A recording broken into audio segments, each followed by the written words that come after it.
na sabi ng doktor, pag meron na kayong lung cancer, aantayin nyo na lang kung kailan kayo tatawagin nila. Ako po last year, August, meron po akong lung cancer. 4 stages. Kalat na po sa aking mga buto. Kalat na sa aking collar, bone collar. May mga anak po akong doktora at mga pamangkin. At ang aking po oncologist is asawa ng aking pamangkin.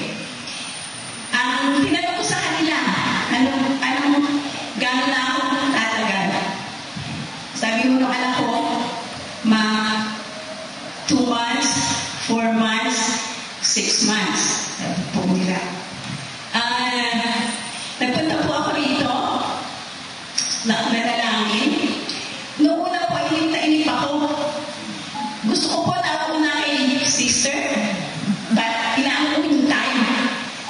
Hanggang sa pupunta po ako rito, na tinatawag po ako ng Panginoon na hindi ko na po iniintindi ang time. Na ako nakikipag-unahan kay sister. Kung ano na lang yung ano. So, tuloy-tuloy po. Hinahanap ko na po itong place ito. Ako po yung taga-Rialtes. Kaya pag pumupunta po ako rito, talagang pupunta po ako rito sa lugar nito. Basta narito ako sa Maynila. I see to it na once a week, nakakadating ako rito. Isang taon na po ako. 1 year na po ako na sinabi nila mawawala na. Narito po ako. Beautiful pa rin daw. Sabi ko mga nakakakita. Hindi talaga. Noong po bago po ako mag-CT scan, nagpatingin po ako kay sister. Sabi niya sa akin, thank God, magaling ka na. So, sabi niya, nanalangin din po ako. Nag-CT scan po ako. Nandun pa rin po yung cancer, hindi pa nawawala.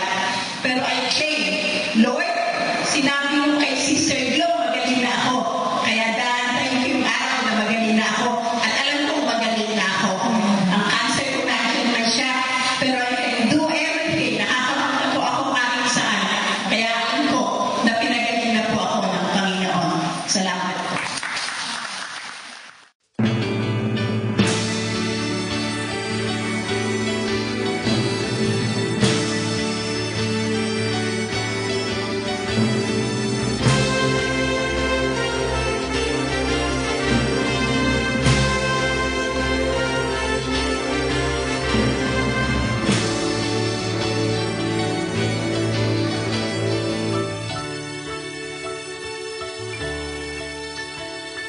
Children of light and of the morning, come shake off the dark.